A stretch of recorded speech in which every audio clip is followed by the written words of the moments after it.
It's me.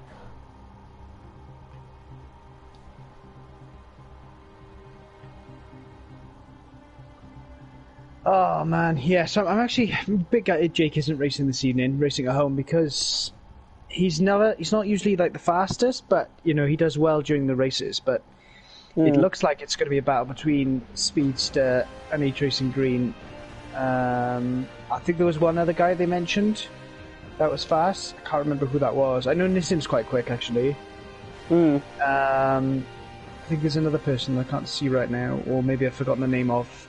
But yeah, I think a lot of people, like you say to someone, they get damaged really easily, and they don't know it until they smash them up. Yeah. So we're going to see that this evening. We're going to see a lot of slowdowns as well, and I've advised the drivers I know in my team to just run with them. Like if you get a slowdown at the bus stop, just run with it, because otherwise, yeah, you lose so much time. It's a great circuit.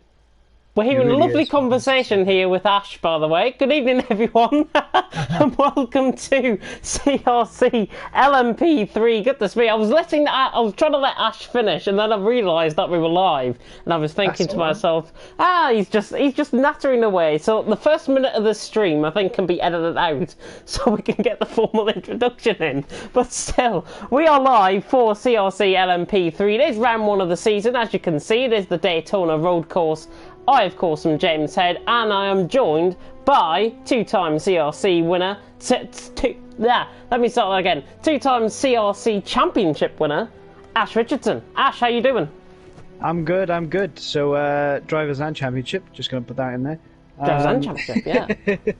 No, it's back here, having done first comms in touring cars, and we're back on LMP3s, which is a completely different class. We've not done prototypes before in CRC, and just really interested to see how this goes. Who's fast, who's not. There are some guys like Speedster and Nissim who really enjoy higher downforce cars, and people like Emmanuel who do really well in IndyCar but struggle in other classes, but they've got really high downforce as well. These aren't as high downforce as IndyCar, but they're more towards that sort of level.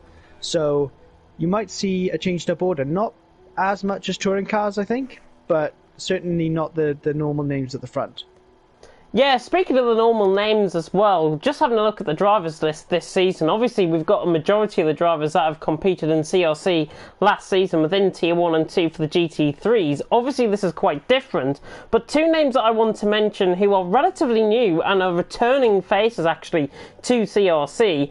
Davin Sinclair, TTG Sinclair, formerly known as, he was part of the TTG Project Cars team before obviously we merged with CRC, and ILRT Mael, who I think is going to be a very fascinating person to see and ride on board with. He's teaming up with Tiger Kart this season, and Mael, I know from experience, I haven't commentated on him before, but I know from experience I think he is quite quick, so Mael could put himself well up there. Absolutely, and yeah, some of these guys that really weren't interested in GT series have really jumped into this LMP, really been keen and eager.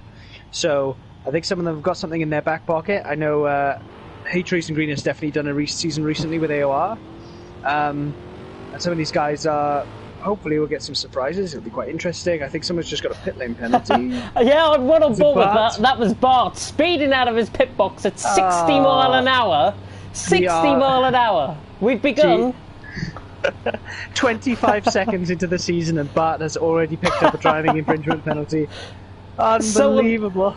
So unfortunate as well, with him being obviously a driver that is really relatively experienced. Hopefully he can produce a good performance, I think, out on track tonight. But that's the best way to start off a season, I think. Picking up on somebody. Davin Sinclair as well has picked up a grid place penalty for a pit lane violation. But what a way to start the season with Bart getting a grid place penalty. There's my moment of the season already. Yeah, straight away. I'm so going to wind him up about that. Never going to let him forget it. But what's interesting with these cars, not only is it a different class, it's going to require a different type of racing, because these cars are very fragile. They're high downforce, so you've got a decent amount of wake on them. But they do have a very strong slipstream, and on this banking that's going to come in quite clutch for whoever's in behind. So as you can see here, that they come along this banking and into what they call the bus stop chicane. So the question is, do you make the move before or after the bus stop? Because a lot of people will be at this point ready to overtake someone, but then if they make the move, the other person is just going to overtake them for turn 1. Or do you risk perhaps losing some time here in dirty air and then going for the move into turn 1? It's such a tricky call to make because you don't know what your run's going to be like through the bus stop. You don't know if the person in front's going to make a mistake or not, if you're going to get a slowdown, if you're trying to cut the corner and you can't see past them. So it's a really, really interesting track, and it's really good fun to watch cars that can slipstream well here try and make moves. And interesting with these guys with pit lane penalties, with it being the first race of the season and these cars being so fragile, you really either want to be at the front of the grid or the back. You don't want to be in mid-pack where everyone's just a bit rusty, a bit tentative going in, not really knowing exactly what the cars are going to feel like on race fuel. So maybe Bart just doesn't qualify and stays at the back. We'll see. Yeah, he could do, to be honest. He is there out on track. I think he'll probably get a lap in, though, no matter what position, obviously, he qualifies in. Somebody already round through turn 3, but Nissim now on a lap. And the American, as part of HRT Esports, Zandamar being the other driver, of course, Nissim is the first one out on track. He's in the Ligier. There are 2 different manufacturers here within the LMP3. There's the Ligier and there's the Ginetta as well. So 2 LMP3 cars. The Ligier is the more sleeker version, I think. Nissim coming through up towards the turn, through turn 8 and now through turn 9, which is obviously the banked area of where the road course joins the oval track here at Daytona. Then down the back stretch, yes, we're going all American here, the back stretch, that's what it's called, down in towards turn 10, and as you say, the bus stop chicane, it's very tricky. It normally counts as, it almost counts as 4 corners, but on the official track map that I've got, it only counts as 2. So this is turn 10, and then coming through the right-handed part is turn 11. Very interesting there. So only 13 corners out on track as well is classified within the race, the circuit map that I've got. Now through turn 12, and then through 13, which is the exit of the banking, which actually doesn't really count as a turn. It's more of a kink than anything else. But Nissim on a good lap here, and he's looking to be setting probably around the 138, 139 areas, I think, where we're going to be seeing some of the top guys go. Nissim already goes to the top with a 140.4, so I mean, we're not too far off that yet. Yeah, the times will come down because it's so cold here at this night race. They're going to take a couple of laps to get the tyres in, feel what the cars are like, because some people are doing sort of 39s in race pace, so we could see another second knocked off these times, especially when the qualifying gods like Emmanuel start pulling out their hand. That's when you're really going to see the time start to tumble, because he's just got away with the car with quali. Sometimes it doesn't work, but when it does work, he's on top and he's just untouchable. Yeah, Bart's got a 10th quicker, by the way, than Nissim, so that's quite interesting already. Wow. H-Racing Green we're on board with, just about to come to the line now to start his lap, or end his lap, and it's a 139.7, so he's already 5.5 tenths ahead of Bart. I knew he was confident in Discord saying he could do a 38.9, I didn't realise he could knock off a 139.7 already. H-Racing Green to the top. Yeah, only 5 minutes into quali, and he's already put a bit of a gauntlet down, half a second in front of the field, but this is quite a long lap, so half a second is quite achievable over the course of a 1 minute 40. I'd say there are a couple of drivers out there that could get close to that. It's definitely a good lap at this state of the session, though, especially as the track's rubbering in as time goes on. So we shall see with Live Track 3.0, that is a feature. It will be interesting to see as well who's got the car more of a knife edge and who's got more of a compliant car, because that car will show well in quali but not so much in the race. So it'd be really interesting to see what directions people take with setup, lines, etc. You see Speedster there taking a slightly narrower line, not taking all of the track to turn back up to the banking. He's trying to go as straight as possible, scrub off as little speed as possible, and that livery does look really good here under lights, doesn't it?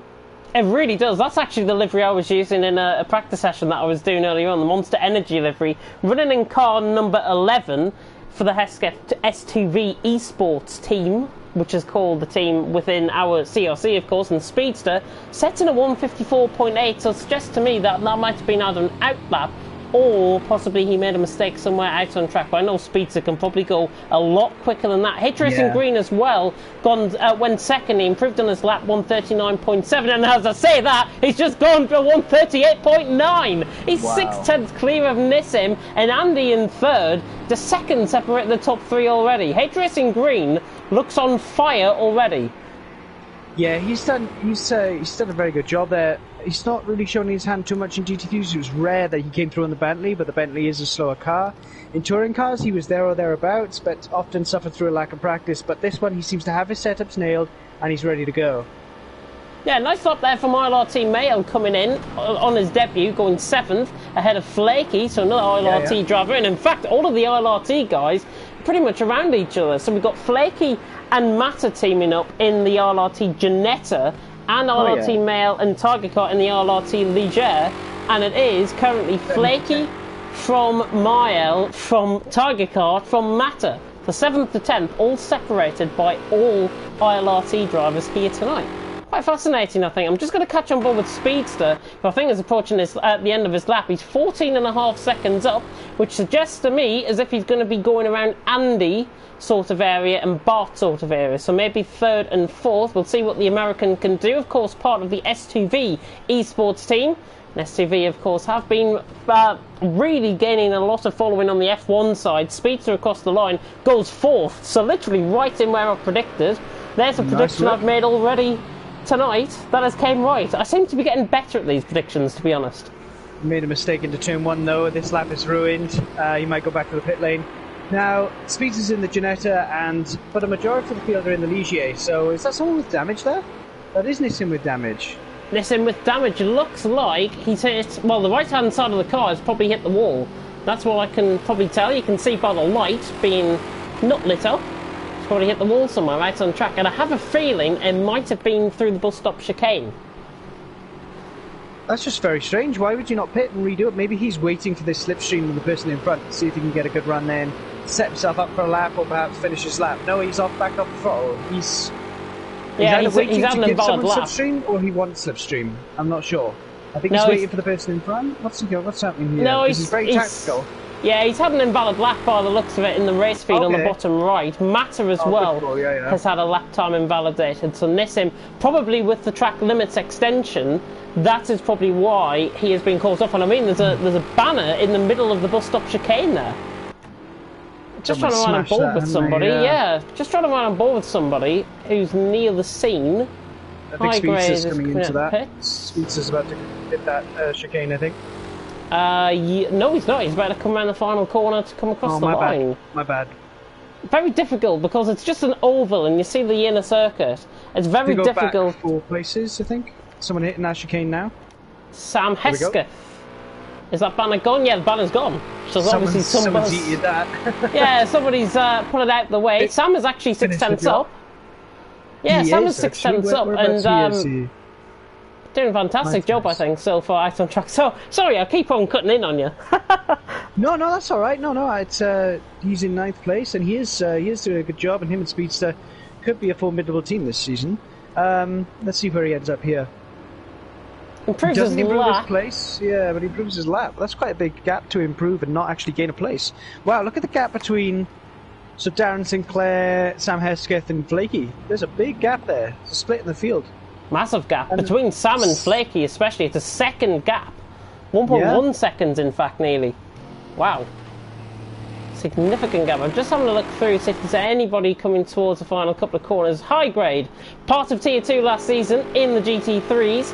5.1 seconds off the pace at the minute, and you can tell by his lap delta, he's way down on his time by 2 minutes. I think probably he's just came out the pits. That's probably what I'm assuming he has. But a beautiful, a nice livery, to be honest, there, going best of British and all of that. Absolutely, yeah, and the Janetta, obviously a British brand. So significant differences between the cars, even though they're the same class. They're very similar power and weight figures, but the Ligier has a mass damper. It has a 3rd damper that you can adjust in the rear end. You can adjust the bump stop on it in the Janetta, but you can't adjust the spring itself. So that's an extra layer of setup that those guys have got in their back pocket. But I think when I tested the cars, the Ligier is a bit more tail happy. I think it'll be faster over a lap, but over a race I think the Janetta will be easier to handle. That's my opinion on it. And that's why Bulldog have gone with the Janetta. They find that it's a nicer cut to drive over a longer stint as well, even if it doesn't have the outright pace qualifying. Oh, he's really messed that up. He's going to hit the wall here. He has. Oh, he's going straight to the pits. Goodness me, went very wide there. Doing a bit, doing a spot of lawn mowing, I think we can say there.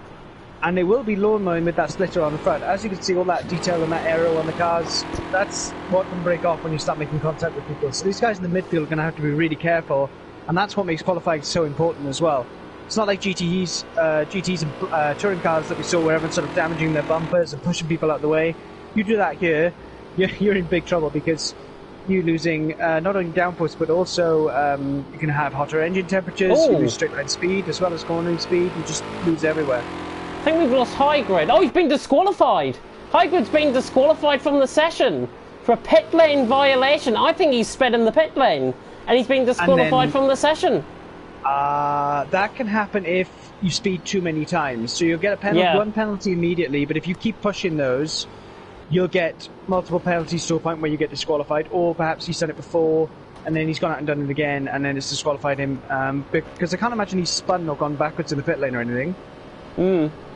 Yeah, I think he's probably set one. He's probably had a 3 second, a grid place penalty just before that, maybe twice over. So High Grid definitely been struggling, and obviously it's found him out. He's been disqualified from the session, so that will mean he starts at the back of the field. Well, again, I say it's a shame. That could be a blessing in disguise. He can just, if he takes it easy, he can just lose maybe 5 seconds or so in lap 1, let it all happen, and then get straight back in the next following laps, because the race is long enough to allow for that now. Last couple of seasons we've had 45-minute races, and they're pretty much a sprint race the whole time. That extra 50 minutes may not be that much, but it allows you to play a slightly longer game, and people will start losing their heads in the second part of the race, and that's where a cool head and a calm drive can really make a difference. Speeds has just gone up to second, 139.4. Missed the end of his lap, but he's a tenth ahead exactly of Nissim. Zandemar has also dropped up into fourth position as well with a 139.7. It's still that man, H Racing Green, out on top. 138.9, set about 5 minutes into qualifying. Nobody's beat it yet. I think that might be a lap that is necessarily not going to be beaten. I mean, it's a fantastic lap when you look at the rest of the field. I don't know whether he had slipstream or not, but at the same time, he still pulled off the lap everywhere else, so he's done a very, very good job. But again, that only buys him a couple of meters ahead of Speedster off the start, and these guys are going to go out at hammer and tongs. But I did say that H Racing Green and Speedster were going to be the guys to beat, and it looks like they are, with Nissim not far behind. Yeah, Nissim, Zandemar and Andy actually not too far behind either, in fifth with a 139.9. I'm just watching on board with H Racing Green, see if he's setting a quicker middle sector, and he's a second down. So H Racing Green is second down, which means it is there to be beaten, to be honest. Speedster is just coming through the bus stop chicane. He'll be the next one to come across the line. We've only got 35 seconds left in this session. And good evening to everyone that is tuning in, of course. And Speedster actually nearly 3/10 up. Yeah, Speedster nearly 3/10 up. Can the American pull it out the fire, gain another 2/10 on the banking to try and win? The banking very close. If you go up on the banking, it does lose you and the car a lot of speed actually out on track. Speedster now about to come across the line, staying very low to the line, coming across the line now, and he's just shy, a 10th and a half off. 39 flat though. He picked up 2/10. He did say he did as well. It's a very good exit. Very good lap. So close, so close. I mean, Harry would have been sweating there, but he's got it now. Just having a look on board, see if there's anybody. I'm trying to pick up on that driver that is coming through. LRT Tiger Kart, it is down in 14th position currently, a 143.3. Can Tiger Kart come across the line and improve any sort of position? Yes, he can. He jumps up to 10th with a 141.8. So a very nice lap there from Tiger Kart. We've got the likes of Matter about to come across the line. He's got a car right in behind him, which suggests to me that might be Flaky, just going down the inner section of the course. But now Matter is coming through, and in fact he's came into the pit. Flaky's into the pit. NLR Yogurt is the next one to come across the line. I think we've got Sean to still come across the line as well. Yogurt across the line improves, 42.6. So a nice lap there from him. Sean is one of the last ones to come across the line. I think the other one might be Andy. Andy, is he going to improve? About to come across the line now. Scotsman doesn't improve. He stays as he is. Sean, does he improve? Yes, 46.3. Doesn't improve his position. And it's only ILRT... That is it. I think it's only H Racing Green to improve. Or is he? H Racing Green about to come across the line now. And the Brit goes and stays on pole. But he doesn't improve his lap time. So H Racing Green on top. from Speedster in second, Nissim in third, Zandamar in fourth. 2 grid place penalties actually for Bart down in sixth. That was 1 place grid penalty when we last reported it. So Bart is actually going to be starting in 8th position as opposed to 7th, where he would have been starting, of course. But Andy filling out the top 5. Bart in 6th currently, but he will be behind Emmanuel and Sam. So Emmanuel and Sam will jump up to 6th and 7th. And then it's Bart. Sinclair in 9th, but Tiger Kart will jump ahead of him. So Tiger Kart 9th, Sinclair in 10th. Flaky in 11th, Matter in 12th, Mile in 13th, Yoghurt in 14th. High Grade is starting right from the back of the field. He got a grid place penalty, but he's still being shown up in the session, though, as him setting a lap time. So I wonder if he is starting 15th. Very strange. Oh, this game sometimes. This game is so strange.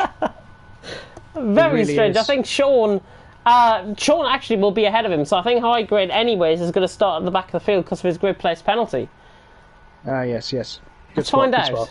Yes, he is. High Grade's at the back of the field. And we have got a rolling start here in the LMP3s tonight. About 2 minutes probably until the start of the race. H Racing Green, though, coming in with that lap time. Surely the man to beat? Absolutely. I mean, this is the thing. He has these flashes of brilliance where he's untouchable. Now, I'm very confident that he can carry this speed through the race. Speedster less so. But having lost the Touring Car Championship, it really hurt him. He really took a bit of blow. So we could see a different Speedster this evening. He's still just as fast, but he's working on being consistent. So I think it could be really hammer and tongs between these two at the front. And then Nissim is going to be waiting for any scraps to fall apart from that. He will be there to pick it up, and he will lap it up straight away. Same with Andy. Zandamar's been switching to iRacing recently, so he's a little bit rusty on the game, but he's still a very, very good driver. So I can't imagine it'll take him long to pick it back up again.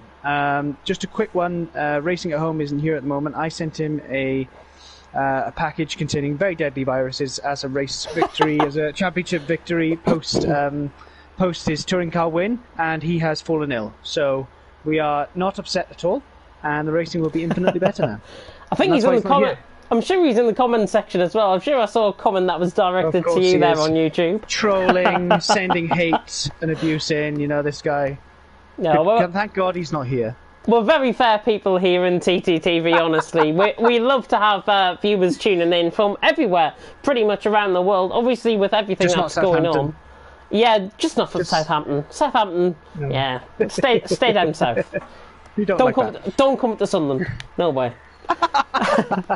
Okay. I would say about 10 seconds away from the start actually beginning. We are going to be waiting for the final drivers to load in their setups and everything.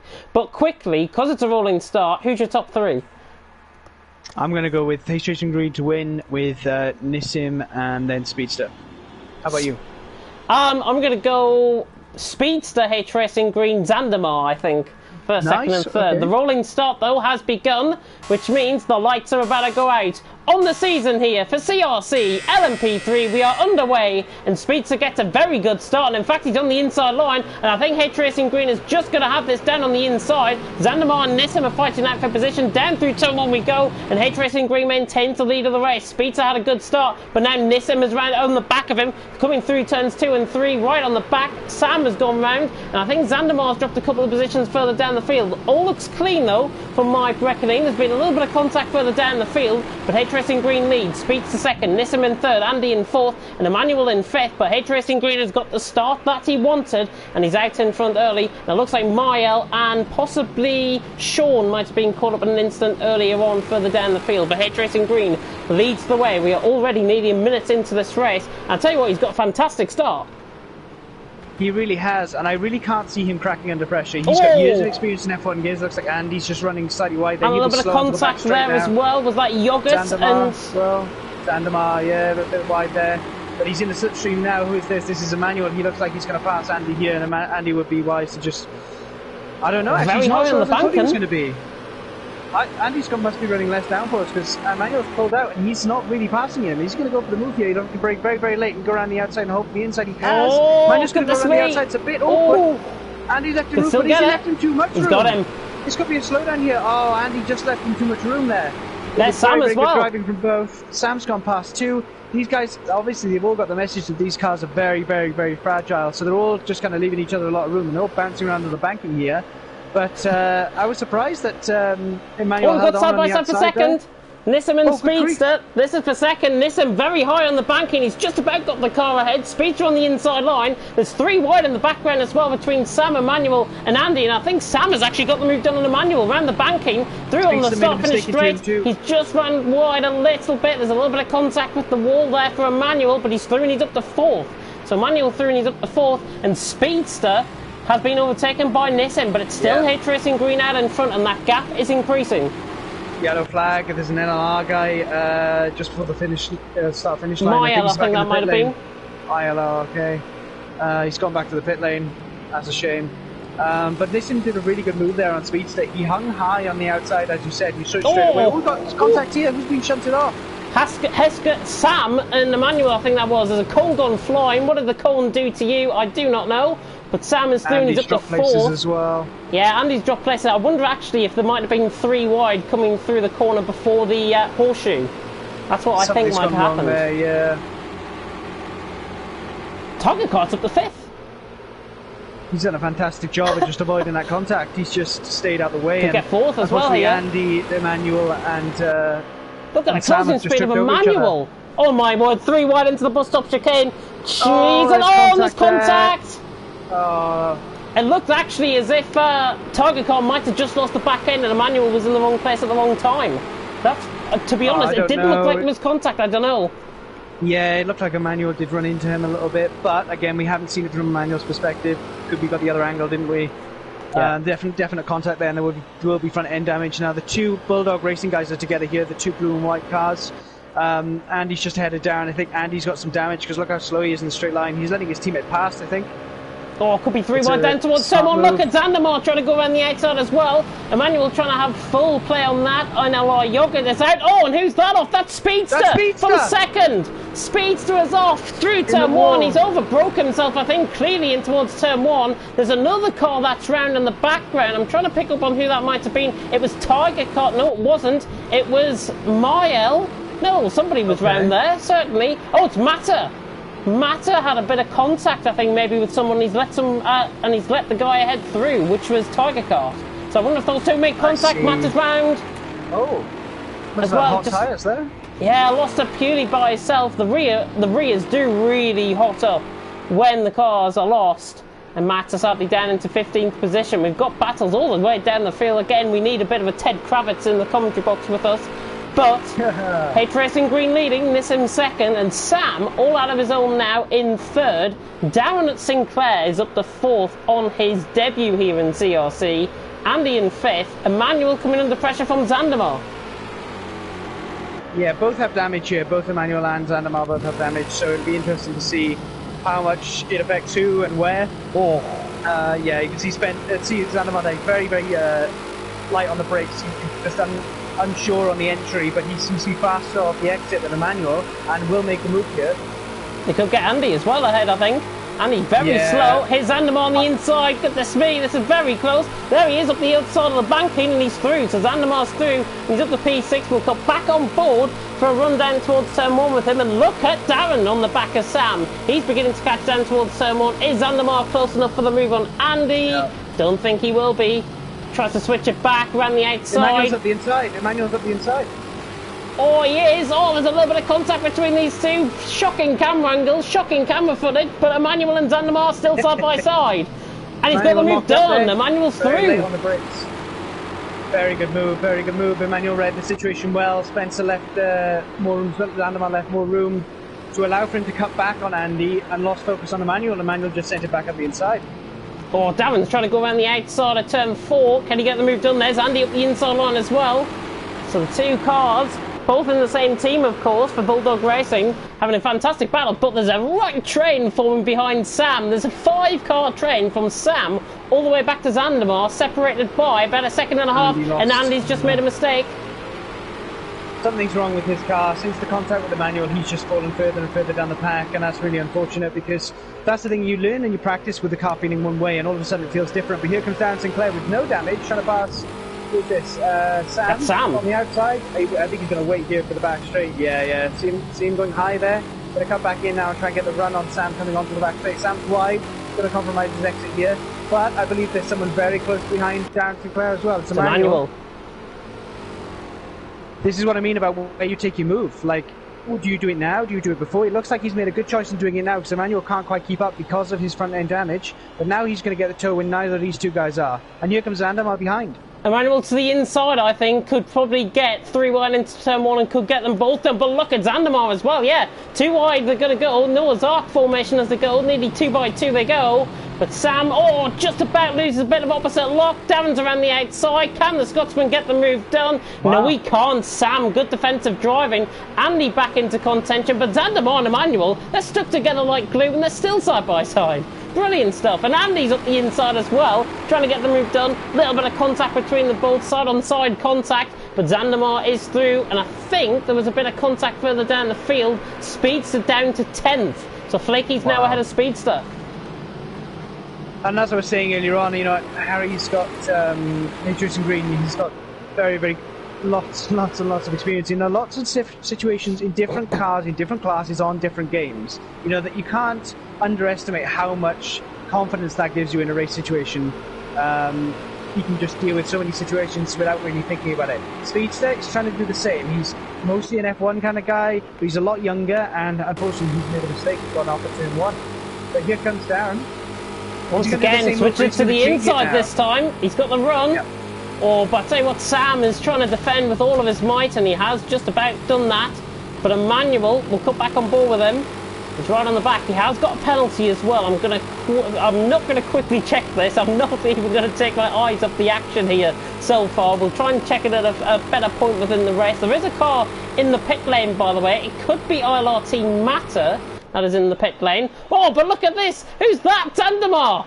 Could he get it to the inside? He was way up the bank end, trying to get the inside line. He could get 2 for 1. He certainly got Emmanuel. Can he get Darren? This will be a phenomenal move if the American can pull it off on the Scotsman. And he's through. Zandamar's up to P4. There's contact here. Sinclair and Zandamar around.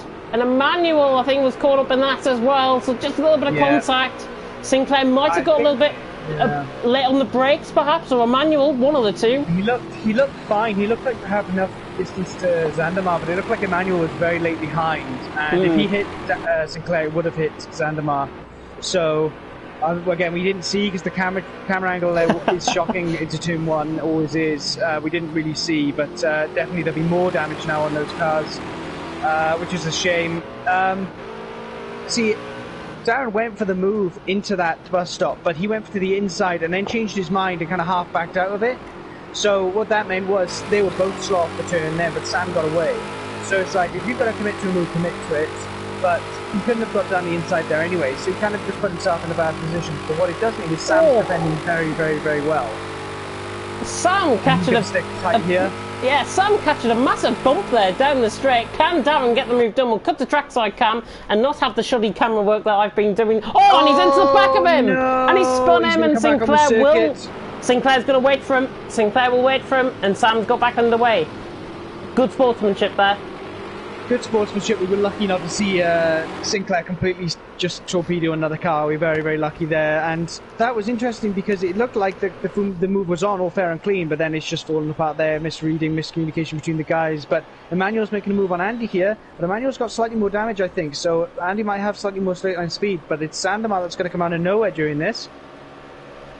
Try and run a ball with him. Oh, that's a shocking camera angle. And Emmanuel down the inside of Andy. Has he overcommitted? No. Beautiful move by Emmanuel. Just about within camera range. But Emmanuel soon, he's up to 3rd. Fantastic stuff. Yeah, so this battle has all but resolved itself now with these 5 guys. It's now down to 3, and there's a decent amount of damage between these 5 guys now. It's interesting to see how quickly Zandamar's picked the ball back up and run with it again. Emmanuel is very quick, but we'll see how much damage he's got and how much is that affecting him, because Andy seems to be quicker through the midsection here, and then Emmanuel is very fast on the straights. But no one's catching Nissim or H-Racing Green.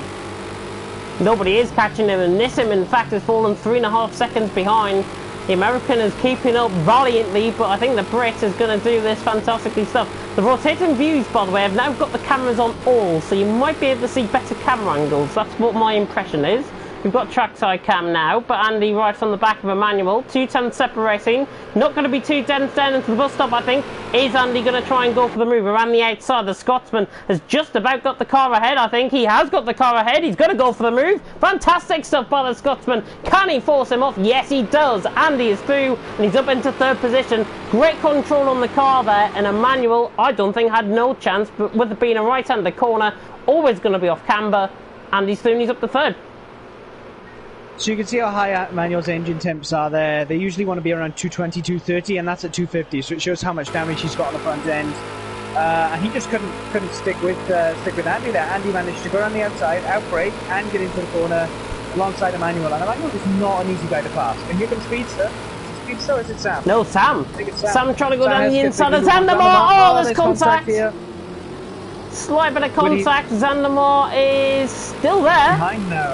Behind now, yeah. So Sam's made the move. Sean's left the session as well. So Sean out of the race. He's left the session. That might have been a disconnect rather than anything else. And Zandamar really struggling now with that car. And look on earth, who on earth is this came in split? Bart and Speedster.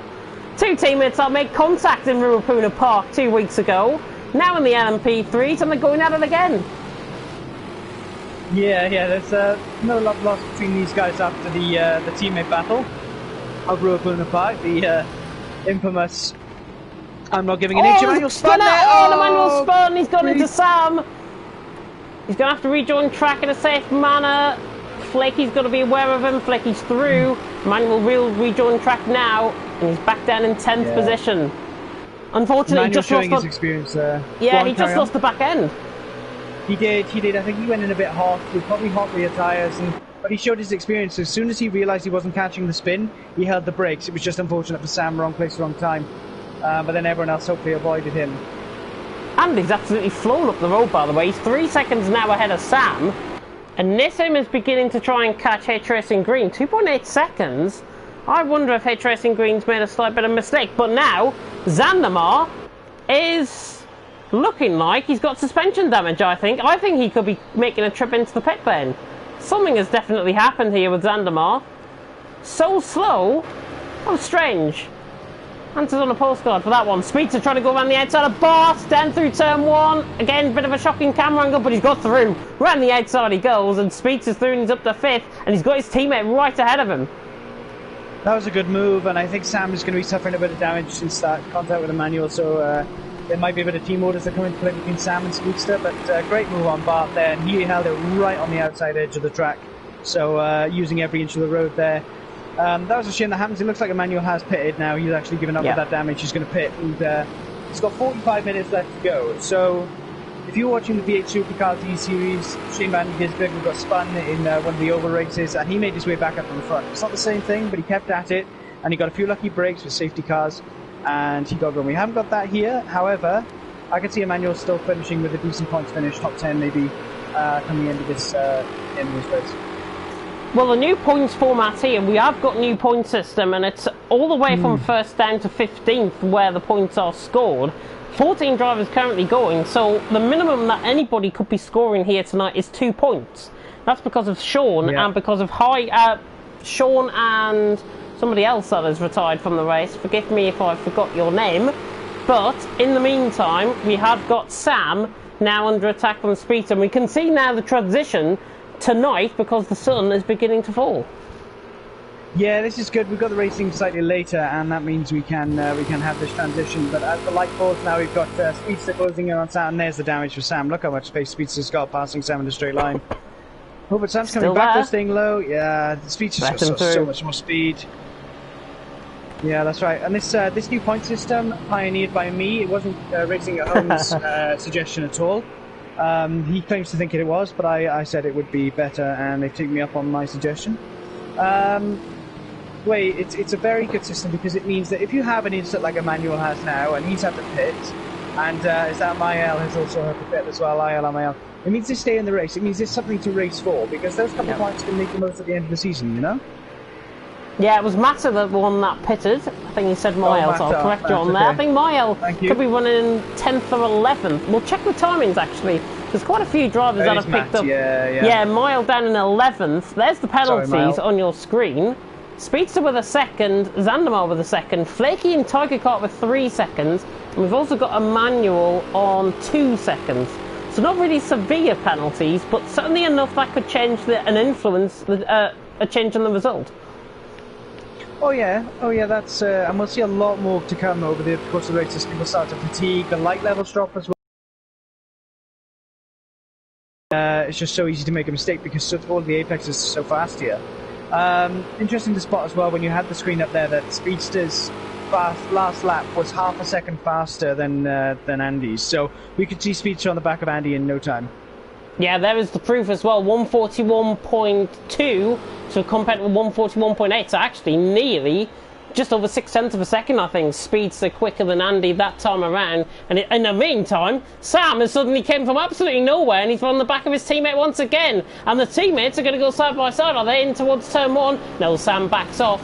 And rightfully so, I think. And I think we've had a mistake from Nissan. We've certainly had a mistake from Sam. He spun. Oh, there's contact. There's a rear wing failure. That's Bart with no rear wing. Front wing damage completely off now for Sam. Just unfortunate, bit of a dangerous rejoin, I think we can put that down to. And I was just coming on board as well. Zandamar has gone down to... who was that going down the field? That's Bart going down the field. But Nissim has made a mistake and is now 12 seconds off H-Racing Green. That was only 4 seconds, so he's made a significant mistake, I think, through turn 1. This is the thing I was saying about H-Racing Green. He was up there, he was holding the gap, he's very comfortable, and he's made another mistake there, I think, Nissim, because he was backing off for a slowdown. Yeah. But Nissim's had to push to close the gap and he's made a mistake. You've got to push because you don't know, if H-Racing Green was going to make a mistake. But Nissim's pushed, he's overstepped it, and he's probably going to cool off and accept second place now. Yeah, Bart now down to 10th position, so his position's beginning to fall. He'll be out behind Emmanuel. He'll certainly be out ahead of ILRT Matter by an absolute mile. But in the meantime, Darren Sinclair, a horse? A guy that has been going around so cleanly, I think, out on track. So I better get a move done. Goes through, Darren is through, and he's up to P6. Goodness me, I nearly called him a horse for a minute there because I was watching the racing earlier. It's a very clean move. He's made the move there and he's pulled away. Look immediately. Look how much big gap he's pulled there. And it's a shame there was contact earlier on because Darren and Andy were going really well with Spencer and Emmanuel. They were really having a good battle, and it's a shame when there is contact because everyone loses out. But it looks like the guys are picking their way up through the field. But here comes Sam into the pits. Sam into the pits and Zandamar. Yeah, Zandamar into the pits. I wonder actually if they've both got some sort of damage. I saw Zandamar drop down the field actually, as we say, the beautifully ghosted mechanics getting the job done on the car. Not seen that before. Just about coming into play. The coding system's just about holding up here within the pit lane for Zandamar. But in the meantime, that has now promoted Darren up to 5th. Flaky is now up to 6th. The Malaysian driver driving very well, I think, out on track. Zandamar is out of the pits. He'll be out of the pits ahead of Sam. You should see him come into shot any second now. There he is. Zandamar has got Sam in the pit lane. There's Bart trooping his way. He had a rear wing there for a minute. I definitely saw that. Not got one anymore. He hasn't got one anymore. He's coming into pit now. There's going to be substantial repairs for Bart. But again, it's worth finishing because of the point system. So Bart can just drop around now at a lap or 2 down and just finish the race with no pressure. Yeah, Emmanuel now to 11th as a result of contact. So this is what I mean. Shane van Gisbergen back in the V8 supercars coming through the field. Emmanuel trying to provide the impossible here. The impossible can become possible, but it's only if everyone makes some sort of mistake and has a rear wing loss and stuff like that. I mean, Emmanuel's really struggling through there, but he is catching high grade ahead of him, and it's only about 2 seconds the gap. He's also got his wiper on, which obviously adds more speed. It's something I haven't worked out yet, but there it is. He's really using all the tools at his disposal. I don't know how you switch a wiper on this game, to be honest. Yeah, one of the buttons on the steering wheel is default for lights and wipers, but yeah, he's flipped that on. I guess he doesn't notice. He must be using roof cam, or he can't find the button to turn it off. Who knows? We'll see. But he's actually right in the slipstream now of the car in front, isn't he? Yeah, he is. He's about a second behind. I think Emmanuel will probably get him down towards turn 1, I think. In fact, he could get him now, to be honest. Let's go on board with him and look at the straight line speed. He's gone into the back of high grade. He's miscalculated. Unbelievable, and high grade is off track as well. He's so far off track. Oh, there he is. There is High Grade. Reset the track, yeah.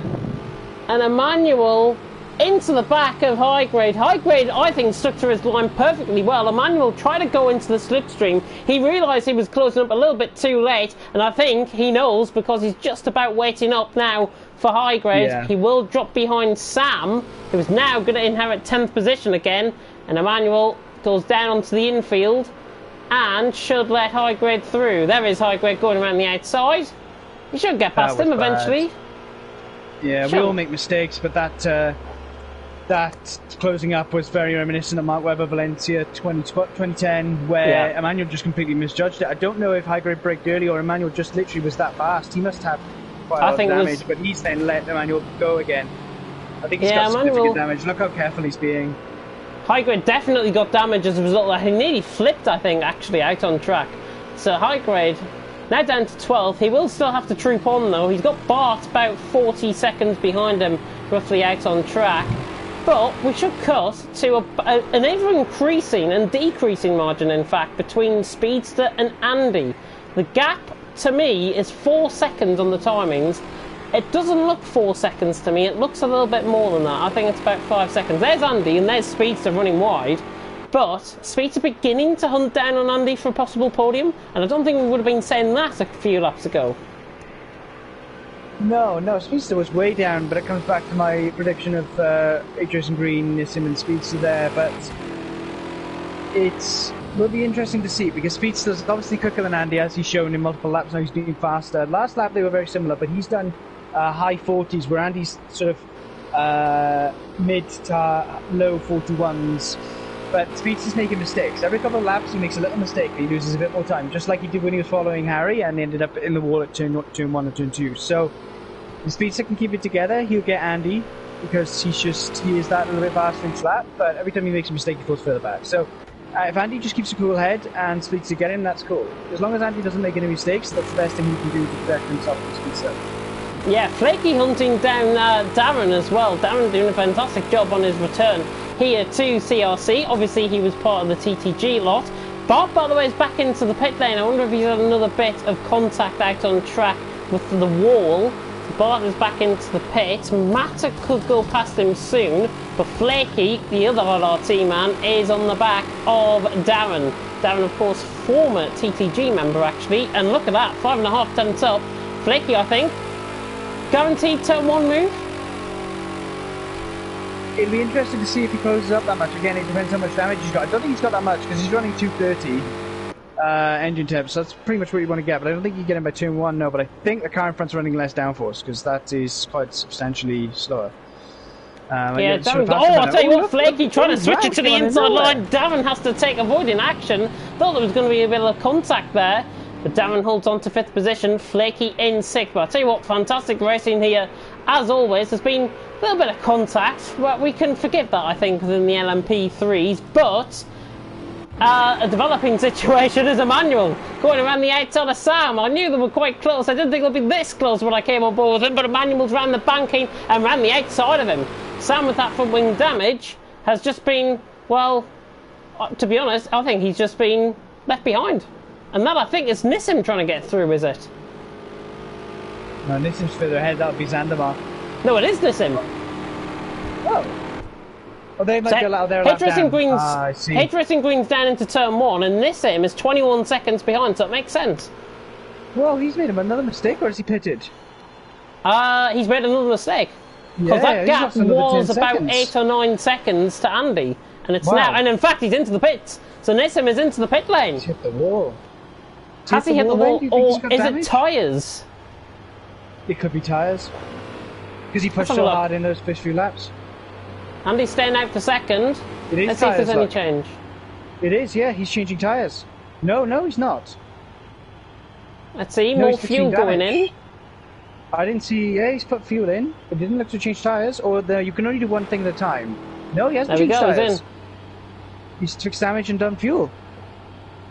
Very strange. Sam is into the pit lane as well. Actually, I wonder if there's been a little bit of contact between Nissim and Sam. Just a thought. I don't want it to be like that, but still. Flaky's on the back of Darren, and these guys are just about to come out the pit to about a lap down. Flaky, in the meantime, is on the back of Darren. This is for 4th, and we've got a developing battle for 2nd and 3rd as well. But Nissim into the pit, I'm afraid to say, I think ruined your prediction, possibly. Unbelievable. Flaky's round the outside, and Darren, in fact, slows down and lets him through. So Flaky through, he's up to 4th. That's one of the easiest moves you might ever see. I think Darren could have put up a bit more of a fight, to be honest. I don't know, I think there must be some sort of issue with Darren's car, and he knows he's just going to lose time overall. But Flaky's doing a fantastic job. You know, he held back at the start. He made sure everything was settled down before he started picking his way through the field. Lucked into a couple of positions, yes, but he's kept his nose clean. He may have a driving penalty for a track cut, probably, but he's kept his nose clean, and he did this multiple times in the GT series. Just kept his nose clean and came through for results at the end. Yeah, it's really good action, I think, out on track. Speedster is up to 3rd as well as a result of all of this that's going on. And it is only really for fuel. Obviously, if drivers feel the need to try for tyres, then that's the case. And I think that's what we've seen. Flaky, by the way, has got through on Darren, as we covered earlier on. But Nissim is now on the back. And in fact, that is Tiger Kart on the back of him. Look at the speed he's got coming up behind Nissim. And Nissim's just repaired his damage as well. Nissim must have had a slow exit, I'm not really sure, because Tiger Kart's come out of nowhere. Let's have a look at him. Tiger Kart on the back of Nissim. Field spread out like a washing line at the minute. H Racing Green leads. Andy's made a slight mistake. He's now dropped 26 seconds behind. It was 24. Oh, I thought there was going to be a little bit of contact there. And then Neely is in front. Nissim nearly into the back of Darren. But a potential 4-car train. This is spanning from Flaky all the way back to ILRT Tiger Kart from 4th to 7th, and then we've got a last car behind, who is, I think, Sam. Yeah, if you make a mistake here, you're going to lose multiple positions, so these guys are going to be absolutely on eggshells. Oh, Nissim nearly going into the back there. Darren, oh, he's run wide. Nissim's run wide. Tiger Kart could go for 2 for 1 here. He's certainly going to get, well, he's certainly got Nissim. Is he going to go around the outside into turn 8? Surely not. Tiger Kart with a better exit. Can he get the move done? Brit on the back of the Scotsman. In the background. Who was that? Monster Energy car spun in the background. I think it must have been Sam. But he's not running a lot of fuel, Tiger Kart, so we will have to pit soon. Oh my god. Darren must have significant damage because he was so fast at the start of the race, and he's just letting people pass now, so that's a shame. He's obviously carrying that rather than pitting to repair it, but he's got low fuel at the moment. Nissim just dives him down the inside. I wonder if it's actually a management of tyres more than anything else. Well, he's not got the car in a high fuel mode. He's actually got the car in lean, so I'm not really sure. Does he know that or not? I'm not really sure. He's not the car in the highest fuel mode, so he's got 20 litres of fuel left. He's not going to make it to the end of the race with 20 litres of fuel, so he's going to have to pit. This is going to be intriguing. Battle for second is on. Andy and Speedster 0.5 of a second, and Emmanuel has just let Andy through. What's he going to do here in front of Speedster? There's the flashing lights going on from Speedster, and rightfully so, he will get out of the way. Not going to make life difficult for him, and in fact, Speedster's put off. Speedster and Emmanuel nearly come into contact.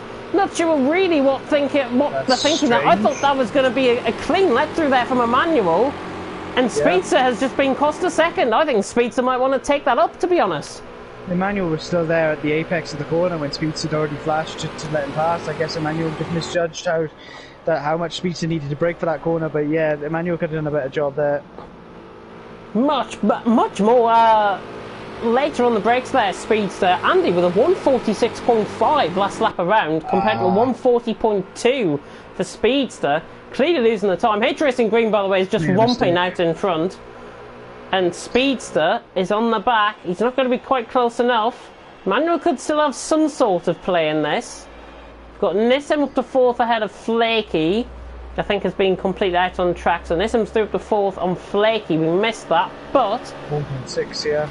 Speedster lost 1.6 last lap, and Andy lost 6 seconds before that. So Andy will be kicking himself for that because he'd be 6 seconds clear of Speedster right now. But he could lose second. Yeah. Speedster's on the back of him. Could he launch it down in towards turn 3? Andy's going to give him the room. He's on the inside line. Can Speedster get the move done? Andy runs wide. Yeah, Andy's run too wide, and Speedster's through. Yeah, Andy just completely got spooked off the road there. But so Speedster's made a good move. Andy, 34.8 litres of fuel. He'll get that to the end. Speedster on 33.6. H-Racing Green's on 10.7. He'll have to pit. He'll have to pit 20 odd seconds though. Ooh, this is going to be quite close. Speedster and Andy run a strategy to the end. H-Racing Green will have to pit. That's not going to cover him. That's not going to cover him for a full pit stop. I was going to say 30 seconds worth of. No, it won't cover him. Like he's got to slow down, go through the pit lane, put fuel in, go through the pit lane again, and get back up to speed. So you've got, I'd say it's 40 seconds. That's like a net time loss, you know. In the pit lane, you'll be in and out within 30, yeah, but net time loss, I think he'll be up to 40. So we could see H-Racing Green lose the lead here, but he is faster than these guys. So what on earth has happened to? What's happened? Nissim. He's down in 7th. He was made the pit 4th, stop, he's down in 7th. I thought he made the pit stop. No, he made a mistake. He was ahead of Flaky the last time I looked, and that was last lap around. Look at his last lap at 148. Wow. 149 in fact, 149.5, 148.5 for Target Card ahead. Nissim trying to go around the outside of Target Card though. This is down towards the bus stop chicane, as I like to call it, the bus stop chicane. It's called bus stop, but Nissim around the outside on Target Card. Easy as you like. The American is through on the Brit. He's through and he's up into P6 out on track. And Andy has been overtaken by Speedster for second. Yeah, we saw that coming a little while back when Speedster was consistently faster over lap. We saw it in touring cars as well. Andy's a very consistent driver, but unfortunately he lost that 6 seconds at a critical time, and that meant he's Tiger Cart's trying to race Sinclair into the pit lane. They've got to be careful. They're racing each other. Oh, and Tiger Cart is ahead. Was he too fast on the way in though? He was 40 odd mile an hour into the pit lane. It's 38 is the limit, so 38 the limit. Oh, and he's missed his pit box. He's missed the pit box. He's going to have to reverse. Oh my goodness me! He's had to go. He's only got 1.4 litres of fuel. Is that his right pit box though? Let's have a look. Now he realises he's going to reverse in the pit lane. This could be disqualification. I cannot believe what I'm seeing here. Don't think I've ever seen anything like this. Versus back into his pit box, and his crew's gone. No, there they are. There's his crew. And now he's into the pit lane. And how on earth he's not been disqualified is beyond me. What? Oh, this is crazy, man. He went into someone's pit box, went through it, then went into this pit box, went through that. Obviously, I guess he moved on thinking, oh, I'll pit again the next lap. Then looked at his fuel, realised he had so little, and backed up. How on earth? Oh my goodness me. How on earth he hasn't been disqualified again is absolutely beyond me. I'm sure the stewards will have to have a look at that one. Andy, though, is still on the back of Speedster, 0.6 of a second the gap. Andy's staying quite consistent, I think, to Speedster, and they're beginning to close in on H-Racing Green, with H-Racing Green having to fuel save. As you said that, Andy made a mistake and almost ran into the back of Speedster.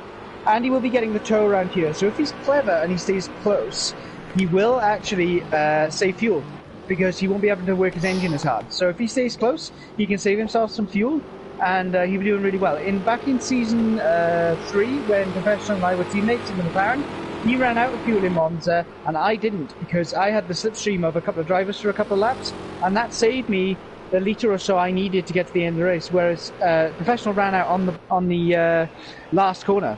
So it can actually save you quite a lot of fuel being in someone's slipstream, because you can lift and coast, but you also need to, you also gains you more speed because your engine's not working as hard. But here comes Darren into the pits. He's still not in the right fuel mode. He's either in normal or lean. He's not in rich at the moment, because you can see his throttle input doesn't go all the way up. So that's not an effective way to save fuel in this game, because the fuel mode really doesn't do that much. So I don't know if he's miscalculated his fuel. I don't know if that's enough either, is it? Oh, 18 litres. Oh no, not 36, it's just jumped up. Goodness me. Oh, well, at least he made it into his pit box, unlike Tiger Kart.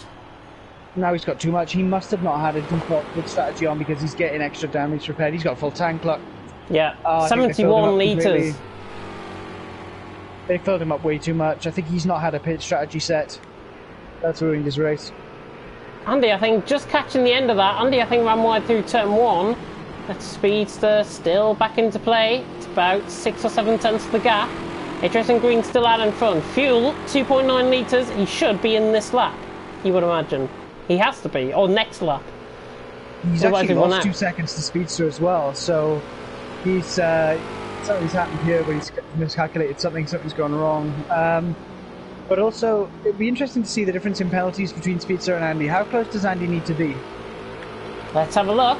Andy's got 2 seconds, Speedster's got more. a second, so Speedster at an Andy's where he advantage. is. Sinclair Yeah, and yeah. Target Car have got 10 and 14 seconds respectively as well, further down the field. I'll run on Wow. board with the last few. High grade Matt and Bart still going out on track. And here's Racing Green into the pits from the lead of the race. It's 30 seconds the gap into the pit lane. And he thought, I think, that was the pit lane entry. But it's not, Yeah, he it was hit further early, up. Yeah, So that's cost him a little bit more time actually, I think. second or so, easily. He's into the pit box. We should see about, I would say, 30 litres of fuel go in here, to be honest. 22.9. Should just go up a little bit more. And it should come out of the pit soon.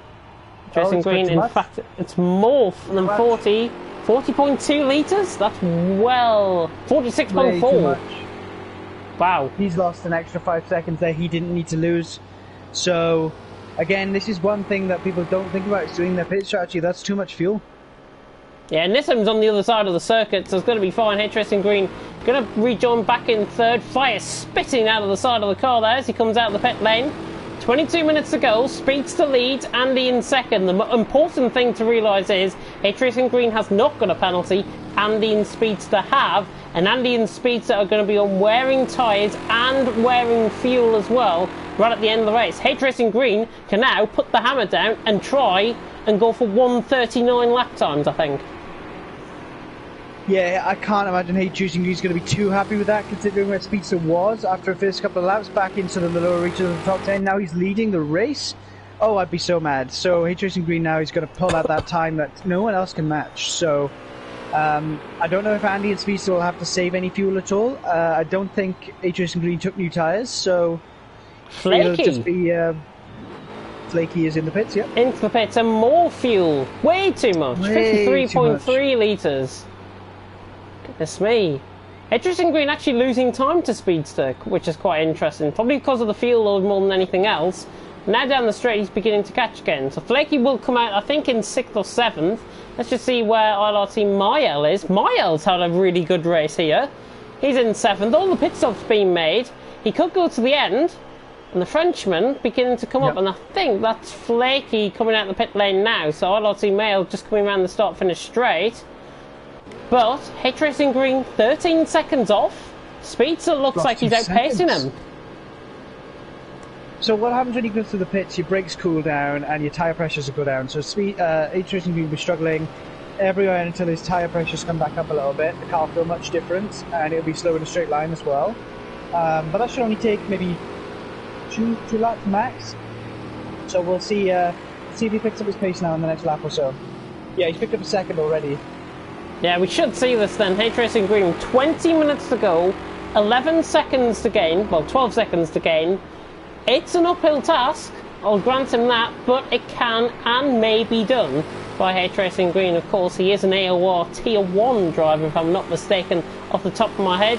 So, inevitably, we're going to see that gap coming down, and Speedster doing a good job out on track. The American, give him his due. He was 10th earlier on in the race, and now he's leading the race.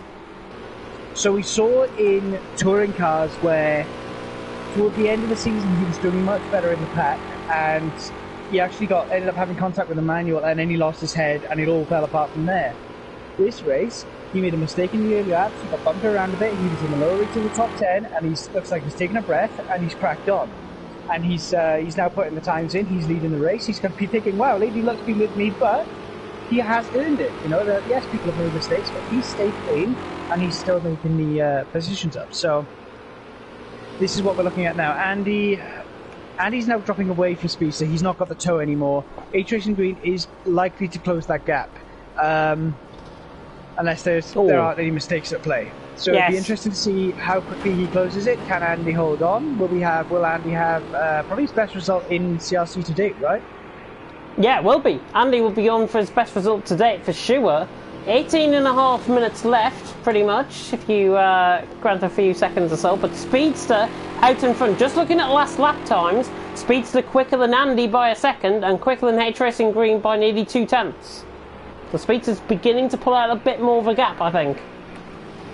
I mean, he doesn't really need to be honest with you. He's got such a big gap now, he doesn't need to push very hard. And we know what happens, you know, he's only 8 hundredths off his fastest lap. So he's going for fastest lap. I think there might be a point for that, I'm not sure. There is? There is a point for that, so he might be going for that. But again, does he need to? Because what happened earlier in the race is he made a mistake. So again, it's can he tone himself down and keep holding himself back to make sure he's still got that pace at the end with the tyres, or is he just feeling so comfortable right now that he's just going at any pace he wants to? Gotta say, really good to see everyone that has been into the pit lane still continuing on. If it wasn't for the points format, I think we would have been seeing, I think, 9 or 10 drivers out on the track, if I've got to be frankly honest. Yep, points format and the slightly longer race means these guys have actually got something to play for now. It's something that Racing at Home didn't think of in any way, shape or form. That was all me. And I said this, I don't know, years ago. So, no, I'm kidding. But it's actually a really good way of keeping people in the field, because you're giving them something to fight for. No one wants to be 2 laps down fighting for 1 point. You know? Yeah, McKinder for you just coming in and saying, Nissim is Bosnian, Zandamar is Canadian also. I apologise, I'm commentating over 14 drivers here. I can't really keep on top of whose nationality is whose, but there we go. It might be showing wrong in the list. Let me have a look. In the meantime, sometimes it can show up wrong. Yeah, I did know Nissim was Bosnian, but I didn't know if it showed, like, sometimes it shows me as like Turkish and just random stuff like that. So sometimes things go right. I think it showed Andy as American in touring cars at one point as well. So yeah, Nissim is Bosnian, Zandemar's Canadian, Speedster's American. But thank you, Mackinder. McKenna for you actually has also spotted out something quite interesting. Speedster might have to pit 13.4 litres of fuel, and these on 15 litres of fuel. It's going to be tight. Why he's pushing so hard. Hey, look, McKinder's pointed out, this is why he's pushing so hard, because he's trying to give himself a distance now to try and lose as little time to possible as H Racing Green. McKinder for you was going to race this season, but apparently his wife is due or having had a baby. So is due a baby at least. So best wishes to you and your missus, McKinder. Good to have you in the chat and still hanging around. This is one thing I've noticed about CRC. You know, these guys, even if they're not racing, they still hang around and still muck in. So it's a good community here, and we had a full lobby this evening. 2 guys, one disconnected and I think one left. I'm not really sure, but again, good turnout to start the season, and it seems that people are enjoying this class. Darren catching Tiger Cars. Have we got a battle? Andy's into the pits from second. Screw Darren, I'm afraid. I'm sorry I've said that, but Andy is now into the pit lane from second. Okay, I wasn't expecting that. Wow. So he's into the pit box, and he pits in very nicely indeed. Fantastic stuff, Andy. Right. I mean, it's for fuel. He had enough. I thought he had enough. And he's over fuel completely, because it's 39 litres of fuel nearly. Oh. He might get out in front of Nissim though. He will. Where is Nissim? There is Nissim coming around the banking. And Andy's going to be ahead because he's just into the pit lane now. Or coming out of the pit lane. Oh, he's leading into the pit wall. And there's a spinner. Who's that round? Who was that round? That was Tiger Cart, I think. That's Darren letting him out. Darren just let him out the pit lane as well. So again, good feeling between the teammates there. Darren's gone through on RRC Tiger Cart. He's got a lot of issues here. His engine temp is absolutely through the roof, and he's not running a full fuel load, a full fuel mix. And I don't really know why. Maybe it's to keep his engine cool. I'm not really sure. But I just thought he'd have fixed his damage, but it doesn't look like he has. Now, what does Speedster do in this scenario? 9 litres of fuel. I can tell you now that is not going to go to the end of the race. He has to pit, and he'll come out ahead of Andy, but he won't come out ahead of H Racing Green. Oh, dearie me. Screw Darren, I'm afraid. Best line all day. I had to. Andy coming into the pits was so unexpected, I had to jump on board. That's my context around it. No hard feelings to Darren at all. He managed to get the move done though on Tiger Kart. We saw it in the background. Tiger Kart had a spin. Darren went through and he's up to 8th. And just to check on the timings as well, he's got 10 seconds worth of penalties. Tiger Kart's got 18 seconds worth still. And Speedster has got that second penalty, remember, but H Racing Green, 12.5 seconds the gap. Splash and Dash for Speedster. H Racing Green though, he will be winning this race, I think, if Speedster comes in, and he has to, because there's nearly 8 litres of fuel left. Worth saying that H Racing Green also is the only gentleman in the top 10 without any penalties, any track penalties, so he's very, very consistent, he's very, very calm. It seems like he's going about it exactly the way he wants to. He will get Speedster when he pits, and barring a mistake, Speedster will come out just behind him. So it looks like the order's pretty static for now. It seems that Darren's still pushing on with all that damage, which is he's lost position to Tiger Kart again. He has. Good spot. I was just going to come on board with that. Yeah, he is running lean mix, and he's got loads of fuel, so he must be doing it for engine temperatures, which is he's just run a completely compromised race. Emmanuel back up to 7th, Blakey's still doing well in 6th, Sandemar is ahead of Blakey. Should we go through and check people's fuel numbers? Is everyone pitted now? Yeah. Everyone has pitted, I do believe. Speedster is the only one. 6 litres of fuel, 6.5 litres of fuel with 12 minutes to go. He has to pit, but there comes a point where he's got to have to try and splash and dash. And he'll probably come out, I would think, about 10 seconds ahead of Andy. Yeah, around that. It's not a bad call, because it will literally just be 10 litres of fuel and go. Let's have a run through of everyone then. Speedster on 6 litres of fuel. H Racing Green on nearly 30 litres of fuel. His engine temperature's starting to go up. Andy in 3rd on 33.8 litres of fuel, so he's fine. Nissim fine. Not far behind. I think everyone else, to be honest, is going to be fine. Zandam on 30. Flaky on 38.5. That's me. Emmanuel on 29.6, still with his wiper going in 7th. ILRT Tiger Kart on 26.5, coming across the line. Darren's on 53 litres of fuel. Sam is on 49 litres of fuel nearly. ILRT Miles on 49 litres of fuel. Hybrid on 31.5. ILRT Matt is on 29.4 and Bart is on 46.1. And to be fair to Bart, he's still continuing on after that rear wing damage that he received earlier. He's doing a fantastic job, I think. He had very, very substantial damage, and it's such a shame because he was the one that said that these cars are very, very fragile and warned everyone beforehand. So for him to end up with the most damage, it sucks. I was going to say he'll come back. I was going to say karma, but I don't think that's the right term. Definitely not. Karma for hosting the lobby. Karma for hosting the lobby. 14 seconds the gap though. Speedster is still trying to pull out this gap at 40.6. He's keeping the laps very consistent out on track. But there is H Racing Green. And was that somebody off through turn 1? It was. Who was that off through turn 1? It was Bart. Bart off through turn 1. And in fact, he's got no rear wing. Oh, no way. How is he inside? Unbelievable. The pit? I think... Well, how's he spun into the pit? I think he's spun on the curb just before turn 1. And he's lost his rear wing and he's cut the pit lane that way. He's hit the pit wall. He's hit the pit wall, for sure. He's still continuing on, though. Oh, my goodness me. He's hit the pit wall. Oh, my days. Oh, unbelievable. Time for retirement home for Bart. Racing retirement. Tell you what though, gap for battle for 3rd is beginning to heat up. Nissim looking quicker than Andy.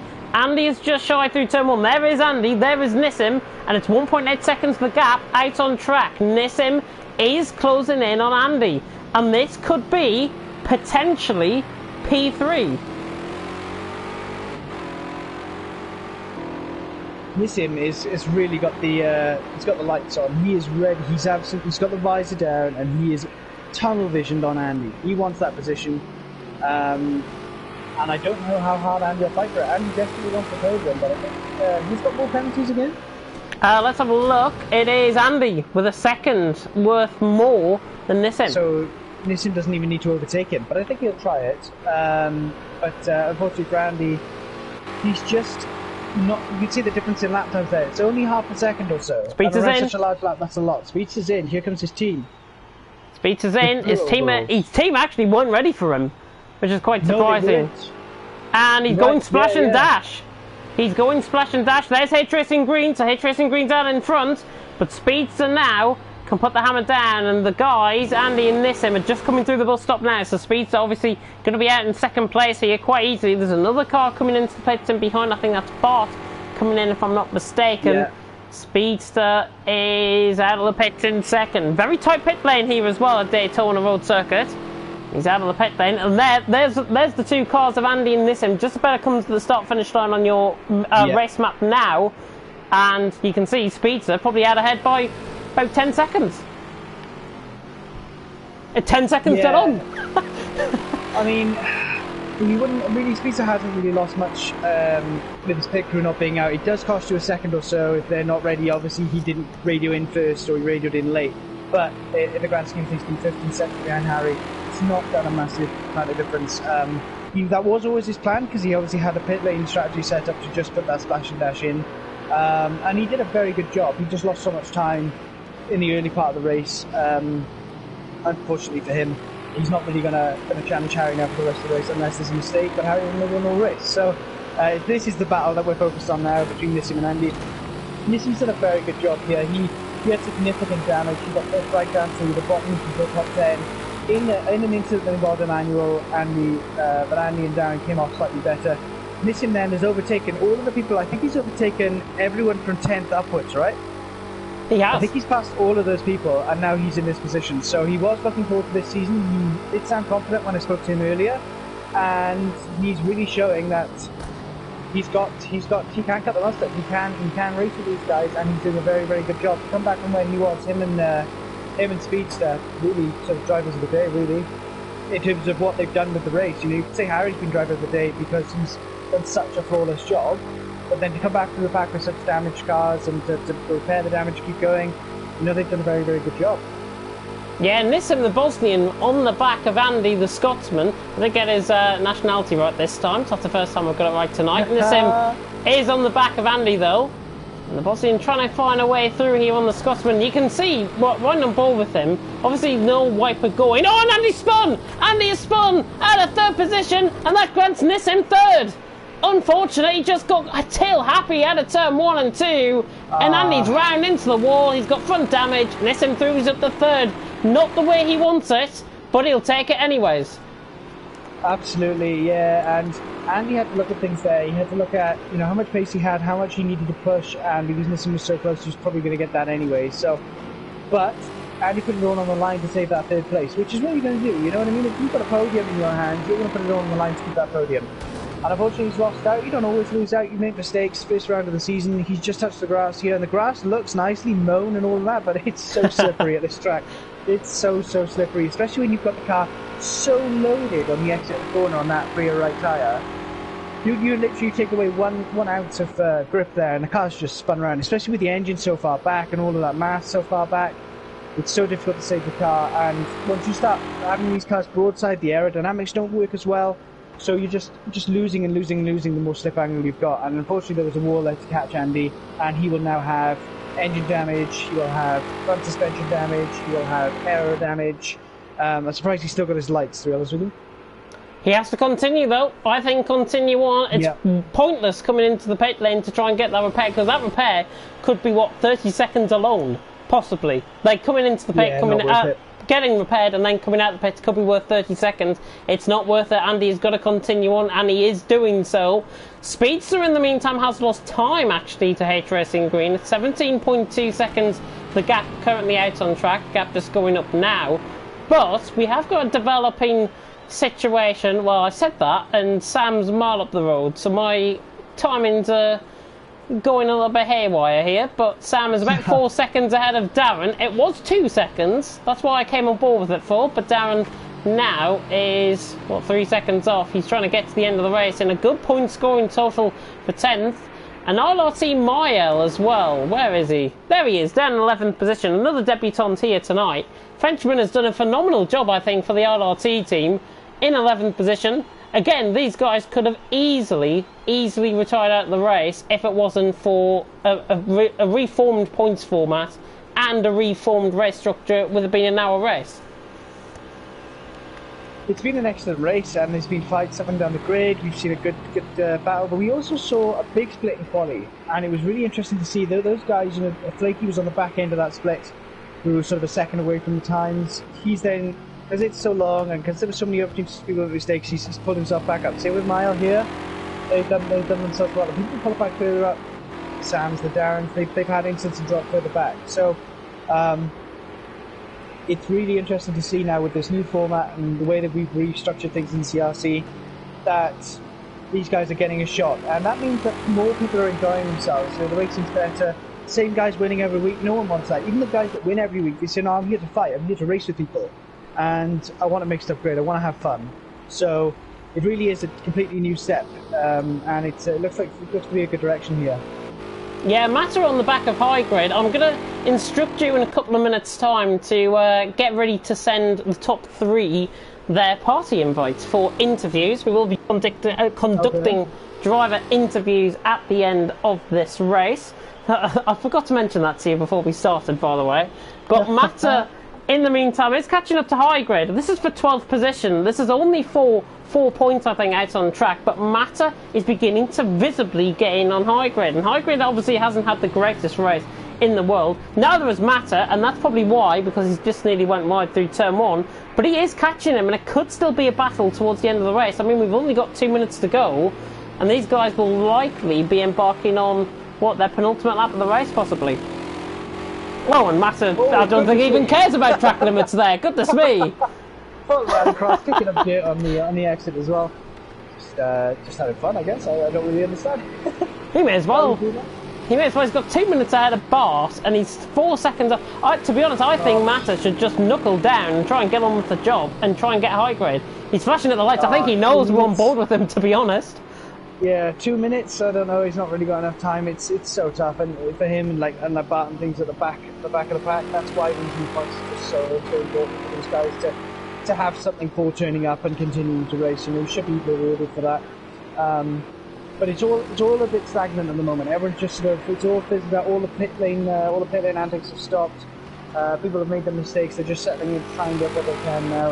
It will be interesting to see where all those penalties from 2nd to 8th all end up shuffling people out. But can't knock H-Racing Green for the job he's done this evening. He's just done a fantastic job. He's also just done a 40.8, so he's still on fire. He's still pushing in yard. Yeah, still on fire. I mean, he's got 12 litres of fuel left. He is now coming round towards the bus stop for the penultimate time. It will be 36 laps by the time we get to the end of this race. So H-Racing Green will lead us round onto the final lap of the race very soon indeed. He hasn't got enough time, I'm afraid, to pause for a little bit and take a knee essentially out on track, but Speedster doing a good job, I think, the American out on track. I'm not going to get into any political things out on in the stream. That's not my style, but H-Racing Green though, he is coming around the final couple of corners, and he won't take the flag this lap because he will go on to the final lap of the race, which will be lap 36, and embarks on it now. So H-Racing Green across the line. It will embark as well for everyone else in behind. Matter is ahead of high grade, so these guys, it's going to be quite interesting. These guys are ahead of H-Racing Green but have been lapped. Yeah. Will they come across the line before H-Racing Green? Because the time will run out. It's going to be quite interesting. Yeah. I don't know. Well, it's H-Racing Green now. H-Racing Green is going through, if my controller works. There he is. He's just going through turn 4 now. Yeah, so going through the horseshoe. Lap. So yeah, they'll Matter, have to finish this lap and do another one, yeah. Yeah, there's Matter. There's high grade just coming through the bus stop now. He has closed up, hasn't he? Right. Really closed up. Say that's 1.2 seconds. I don't think it's that. He's flashing the lights. He knows he's coming. High grade and Matter potentially for a final lap swan song in Daytona to round off round 1 of the championship here in CRC LMP3. Yes, it's for 12th position, but I frankly couldn't care on what I was on board with, because Matter and high grade, it's still a battle for points. Well, the guy in front of high grade, I don't know who it is. I think it's one of the Bulldog cars. Is actually helping high grade because he's just giving him a load of slipstream. So is it a Bulldog car? I think it is. That's Darren, I think. Just giving him a load of slipstream, so he's just saved high grade, I think. Hitch Racing Green is coming round the final corner. Ooh, He's got a car to the right hand side of him. I think that's all our team Mael, but Hitch Racing Green is going to be coming across the line, and he will take round 1 of CRC LMP3 Great here. job. Hitch Racing Green wins. Fantastic stuff out on track. I am going to cut on board with this battle for Matter and High Grade though, because it's only 0.3 of a second, and Darren could be getting in the way here, to be honest, of these guys having a battle. I wonder if he realises if it is a battle for 12th position behind him. This is what I mean. Darren could actually be helping him here because he's giving him slipstream, and then Matt's not getting so much of a boost. If Darren wasn't there, Matt would have had high grade by now. But congratulations to Hitch Racing Green. He's done a fantastic job there. But unfortunately, there's just more action down here. So there's more action. Yeah, see what I mean by Darren giving him a slipstream? Darren, here's up Matter. They're going to have to be very close. Is Matter going to go through? He is. Oh, and he's trying to go around the outside. Oh, it's 3 wide. And he makes contact with Sinclair. I'm not sure, to be honest. With Matter going for the move, he's trying to bump draft Sinclair. Around the banking he goes. Sinclair eventually getting out of the way. Matter flashing his lights. I think in absolute disgust, to be honest, with that. But Matter is going to be coming across the line in 13th position in the end. He got held up. I'm not sure if there was anything wrong with that, to be honest, though. Sinclair was trying to get... Was he trying to get out the way and let him through? Did Matter try and commit it? Sinclair was ahead, right? Yeah, he was ahead. It's 50-50, to be honest. We've got the final car coming across the line now, which I think might have been Bart.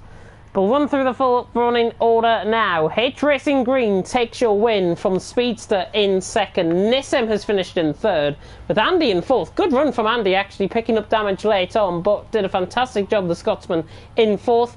Zandamar is in fifth. The Canadian, showing his right nationality on my screen, in fifth. Flaky in sixth, with Emmanuel in seventh. Sam in eighth, with Tiger Cart in ninth. Sinclair in 10th. Mael in 11th, was only 6/10 off, actually, Darren in the end. High Grade finishing in 12th. Matt at 13th. Bart in 14th. It was Sean who disconnected from the session. And I think, if I'm not mistaken, it was... Well, I don't know who it was, the other driver, to be honest. So the top 3 were... Hitch Racing Green, Speedster and Nissim. And if they all join at the same point, which will make my life a lot easier, I can do reverse. So I could do Nissim, Speedster, and then Hitch Racing Green in terms of interviews. But I might take it on. I might take it on whoever joins the party first. I hope they can join. First of all, you have sent them all.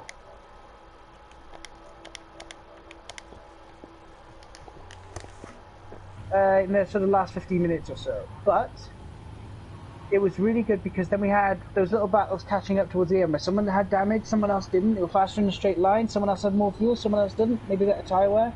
So these longer races, these better points, I think it really is something to make a change here. But it looks like, yeah, some of these guys finished a lap down. Have a look here, but Hitch Racing Green, a 30-second win, like first race out the blocks. He's got to be feeling so good about that. And then Beats easily lost that much time in the pack, though. Same with Nissim. So they didn't have a clear run. So it's not a very perfect representation of pure pace. But some of these guys had a rough ride. Some of them didn't. Hitch Racing Green had a pretty clear run. But he set himself up for that in quali and didn't make a mistake. So it's like you make your own luck, isn't it? Zandamar came back really well. He had quite significant damage. Flaky did a really good job. Emmanuel came back from a lot of damage as well. Sam Hesketh. Some of these guys had quite significant damage. Bart had the worst damage of all. But it's actually a really, really interesting race. Just waiting to see if everyone else joins first. Speedster has joined us in the commentary box, though, finishing in second position. We'll do your interview now, I think, Speedster. Obviously, second place. Not really the result you were hoping for. You were 10th down in the early stages of that race. What happened? This is the first race of the season, first time doing a full race stint in these cars. I had done full field practice beforehand, but starting that race with all those lights from the other cars on the track, it just kind of messed with me a little bit. I couldn't really spot my braking zone. Also, getting the slipstream, I was approaching about 5 miles an hour faster than I'd been in practice into turn one, and I spun it. First lap I went wide, then I spun it the second lap and lost all my confidence, and again made the same mistake third lap. Completely my fault. That stuff's all on me, but I learned from it, and I was able to recover well, so I'm really happy about that. And especially at the end of my at the end of my first stint there, I had a really, really, really good pace. So I'm happy. I'm actually happy how the race went. You learn from your mistakes. It's a very long season, so so yeah, just got to learn from it and perform better the next time. I mean, I can sympathise with you there, because not only do you see the lights on the track, but you also get the lights in the cockpit as well, and that can really mess with, especially when you've got the same colour lights lighting the track. It can really throw you off. So I think you did a great job. Thank you. I think it was a fantastic job from the speedster. As I say, he was 10th on lap 1, I think, further down. And I can't believe he recovered to second. It's a fantastic job from the speedster. Ash, do you have a question for him? I think we saw a different speedster this evening. Like, we saw you a difference throughout touring car, and then you've actually taken. It seemed to us that you took a step back, and even though you were back in the pack and made some mistakes, you kept your cool head and managed to make your way back through the pack. Are you happy with the progress you've made? I am. I'm happy I had that race ended. I really am. Also, I think strategy. I had a good strategy going to this as well. I almost ran out of fuel at the end, but besides that, I think I played to the car's strengths, if you know what I mean, with my strategy. And again, like I said, the recovery, I was obviously angry, but I was able to put it behind me and focus on getting back those positions. So yeah, and I'm just happy I didn't hit anyone tonight. Very rare for me to say that, but no contact whatsoever on my end with anything, therefore, so I'm very happy about that. Oh, that's great to hear. Great to hear it. You have a right to be happy, honestly. And looking ahead to Algarve, obviously, next week, first of all, do you like the track? And second of all, how do you think you're going to get on around there? I don't know. Algarve, it's a fun track to drive, that's for sure. I've done a little bit of testing before this season during preseason, but it's a track in GT3s I won Tier 2, but comparing my pace to the top guys last season, I was a little off, so I'm not sure how that's going to play out here. I'm definitely going to put hours and definitely going to put in laps to try to figure out a way to be really quick around there, but I'm not necessarily super excited, but I'm not dreading going to Algarve. So it's going to be a fun race. It's a fun track, a lot of overtaking opportunities, a lot of tight corners. Temperatures there are always ridiculously hot, so managing that is going to be quite the struggle. In addition to that, you have another hour-long race where fuel and strategy could be a whole different situation. Because here it's mostly straights in the banking, whereas Algarve's a lot more turns, so switching tires in pit stop might be a really good strategy there. So we don't know yet, but yeah, I'm looking forward to it. Oh, that's great to hear. It's such a tough track, though. Tire heat as well is going to be a major factor, so we'll see how you go there, mate. One of my favourite tracks to commentate on as well. I'm looking forward to that next week. But thank you very much, Speedster, and I'll let you enjoy your evening. Thank you. Have a good one. And congratulations, Green. Drove really nice race today.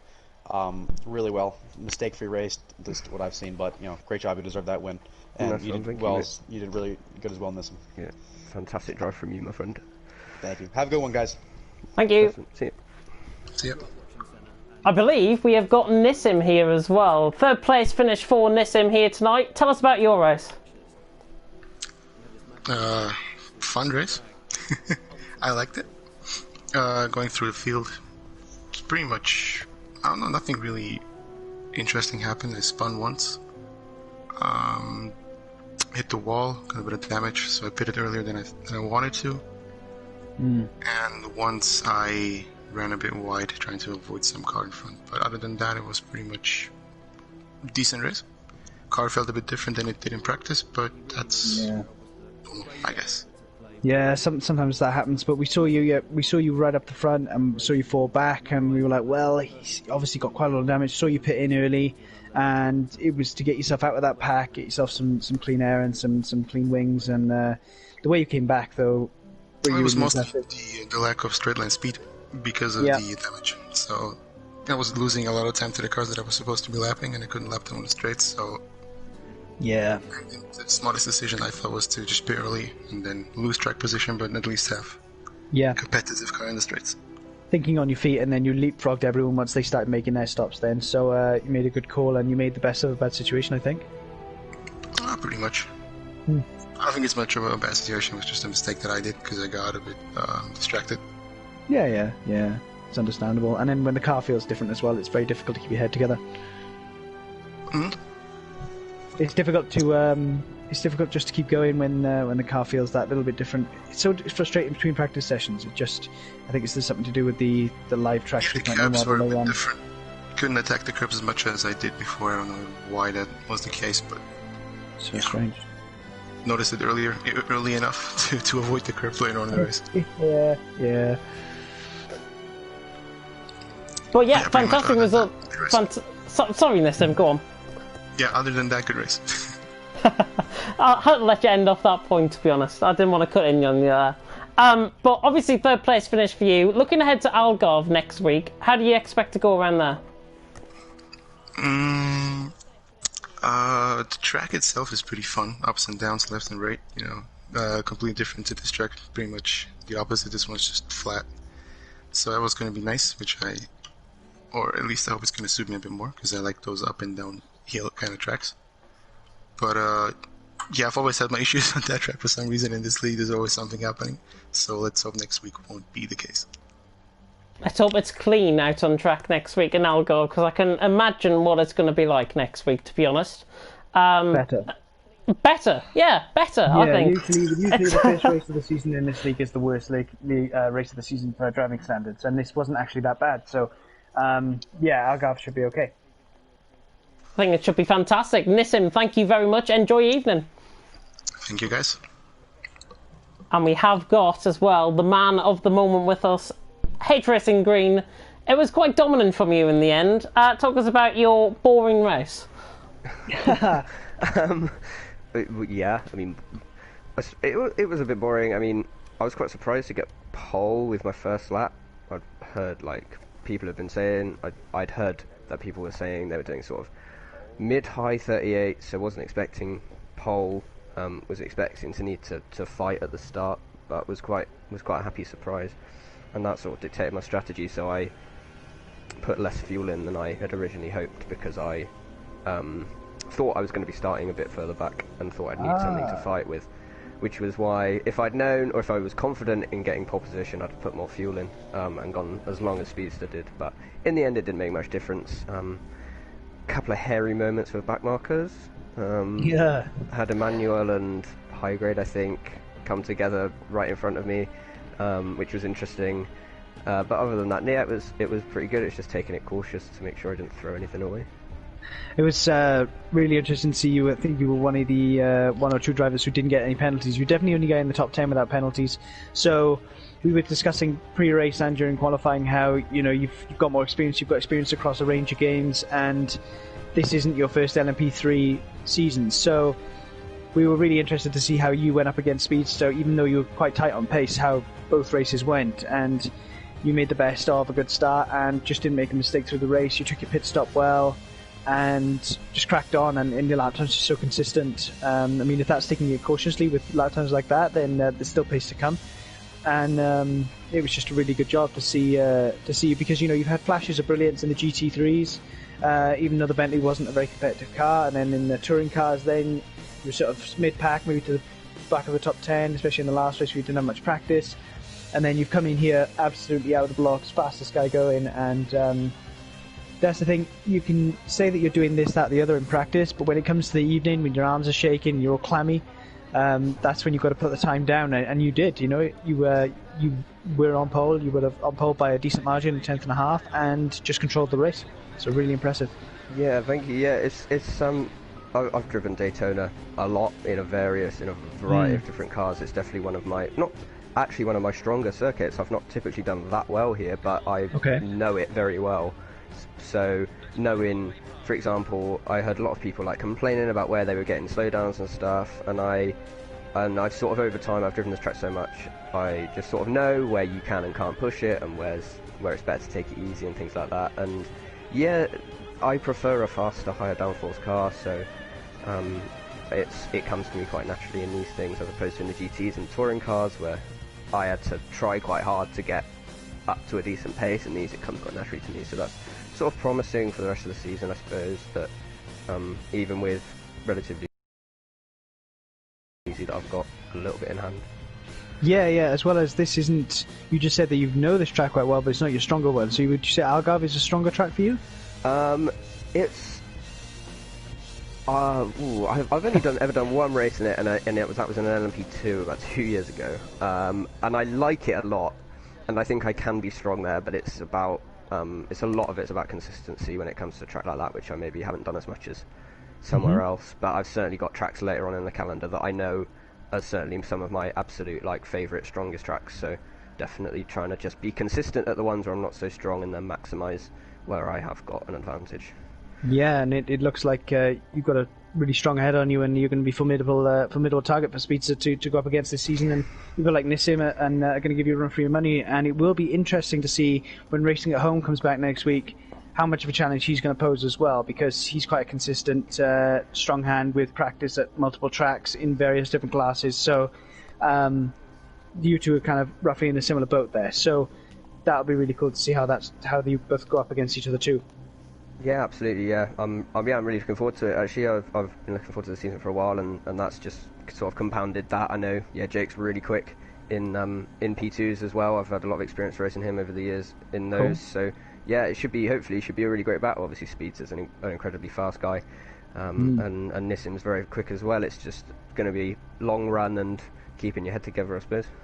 Who ticks all the boxes? Who gets it right over the whole hour? You know what I mean? Yeah, that's exactly it. Yeah. That's who's going to win. Who's going to win the races? So excellent to speak to you, mate. James, you got any questions? Just with coming back to what you were saying about Jake as well, I'm now under the impression that he's probably given everyone a weak start, knowing that he's now quick in LMP3s. He's that confident that he's just gone, do you know what, I'll give everyone a week's head start. I certainly hope not. I really hope not. Honestly, it was a fantastic performance from you here, Tracing Green. I think in Daytona you were racing a couple of weeks ago in AOR, and I was seeing you there. And you drove that well as well. And I think, obviously, this being a different race, and obviously with there being a little bit more diverse skill, I would say, in terms of pace and ability, it made it, I think, a little bit easier for you, I think, out on track. But I know it's not going to be like that in the next 13 races. Yeah, no, I definitely get that. I mean, in AOR, that's in the slightly bigger, the P2 cars. And I actually in that race didn't feel like I drove that well in that one, but I certainly felt much more confident in these, and I do agree that that there is definitely a wider pace spread, but I don't necessarily think that. I think it affects us all equally. We've all got the same things to deal with. I mean, there's 3 or 4 of us at the front who are all equally fast, really, I think, and so we've all got to deal with different challenges of slower cars, of battling one another. I think it'll be pretty interesting. Though I do have to thank Bart for the setup which he gave me this morning, which completely changed the car and just made it a dream, as opposed to a rather squirrely beast. Yeah, no, it should be really good. Lovely bit of inter-teamwork, I think, going on there with you teaming up, obviously, with Bart. Tailing the field, but sharing setups. I know, it's unfortunate for Bart as well, losing his front wing twice in that race, but... Yeah, hopefully he'll have better fortunes, because he clearly had good pace. He showed it in qualifying and at times in the race, so hopefully we'll be able to make an assault on the team's championship as well. Be fantastic to see. Thank you so much, Tracing Green. Go and have a cold beer on me. Will do. Nice one. Cheers, guys. Thanks for the stream. I'll see you next week. See you next week. Thank you. But that was Tracing Green, and that was our top 3 interviews done. Ash, coming back to you, your drive of the day. It's a tough one to say to base on drive of the day, because do you get the guy that just led from lights to flag and did a really good job, or do you get the guy that kind of backed out, had some damage, and came back from where he shouldn't have been? So, it's difficult.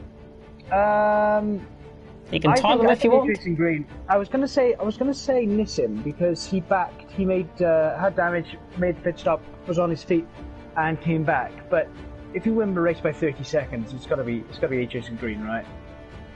Yeah, I think overall like that. Yeah, overall performance, I think Tracing Green certainly gets one of my votes for driver of the day. But don't forget about Speedster. Was 10th, up to 2nd in the end of the race. He gets marginally my driver of the day vote. So a bit split. Yeah, no, that's a good point, because he's clearly gone at it with a different attitude this season, and he's made some changes, and he's actually kept his head and actually come through the pack cleanly and made good of what was a bad situation. So he's actually taken it very well as well. You know what I mean? He's made his mistakes. He's not lost his cool, and we may be seeing a difference in Speedster now. And if he behaves like this, I mean, he maybe, you know, it could just be him, H-Racing Green for the title if Racing at Home isn't up there with them, and that'll be really interesting to see. Well, if that's the case, we've got so much to look forward to over the course of the next few weeks, certainly here in CRC LMP3. As we've mentioned within the interviews, it is Algarve next week, one of my favourite tracks to commentate over. We've got corners like the Galp, we've got corners like the top of the hill section that I forgot. Yes, I'll have to do my homework on the track and get a track map ready for next week. But yeah, Algarve should be a really big test. It's much different to an oval and road circuit like Daytona. That's the thing. There's good undulation there as well. So the car's going to feel different as they crest hills, as they come down into downhill braking zones and things. Someone who's really got a good grasp of the car is going to be not necessarily fastest. They're just going to be able to make the move to keep the car on the circuit, because the car's going to change so much over the course of that. Of course, I think the fuel tank is towards the rear as well. So you're going to have a car that changes bands quite a lot, and of course the temperature is so high there too. It won't be as bad in these cars because they're lighter, but there will be people killing those tyres. So, and the dirty air is very poor as well. So you're going to have people who are able to move the car in different parts of the track, stay out of the dirty air, keep the tyres cool enough to make passes, or have a cool head enough to keep the car on the track for the whole race. Because if you make mistakes, there's only a couple of places where there's enough runoff to catch the car. In a couple of places, you're going to be in the grass spinning and spinning, trying to get back on the circuit. So it's generally in Algarve, if you have an accident, it's a decent-sized accident. So it's going to be, I'm really keen to see who comes out on top there, because, I mean, I'm so interested in this season now because there's going to be such a battle going on. It's going to be fascinating, isn't it? It's going to be absolutely fascinating moving forward into the next few races. As I say, we've got Algarve next week. The week after that will be Barcelona in the wet. So the drivers have got to look forward to absolute hell, I think, around Barcelona. And there's a rumour going around that the final weather slot is storm weather. That's what I've seen on the website. So it's going to be quite interesting, I think, to put it that way. But we are going to be with you right through to the 29th of August, where we end off the season in Dubai. And for tonight, that is it from us. Thank you so much for watching. I've been James Head, he's been Ash Richardson. Please take care of yourselves. And we will see you next week, where I will be joined by a 007 professional. I'm afraid you've been fired for next week. I hate to say that. It's all rigged. No, it's he's away this week, but he will be back next week, and he will be making his. I think he made his commentary debut in Brno when we both had accidents in our Ferraris, when we both had issues, connection issues. He ended up retiring, so it's not his debut, but it is his commentary debut to actually be a commentator rather than accidentally being a commentator. So I know he's looking forward to it. He's also be doing PC sim racing as well, so he'll have good insight on car control, on how cars behave and different drivers and things like that. He's very analytical, and he's a very intelligent person. He's an intelligent driver as well, so he'll be able to read strategies and make good calls as well. So I'm actually really looking forward to listening to that next week. He's going to be the Martin Brundle to my David Croft. There we go. Oh, I wouldn't put you with David Croft, mate. Come on now. Better than that. Jeez, you've got to have a high opinion of yourself. My goodness. Well, that's the only one I could think of on the spot. I could only think, what do you want me to do? Ben Edwards and David Coulthard? I mean, you could do that, yeah, but comparing yourself to David Croft, have some self-confidence. Well, people said I'm like him. Goodness me. You don't make half as many mistakes, and you don't say silly things.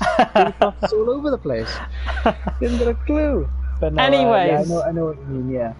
It's been fantastic to have you alongside me, Ash. Please take care, everyone. Thank you so much for watching. And until next week, for Algarve, goodbye.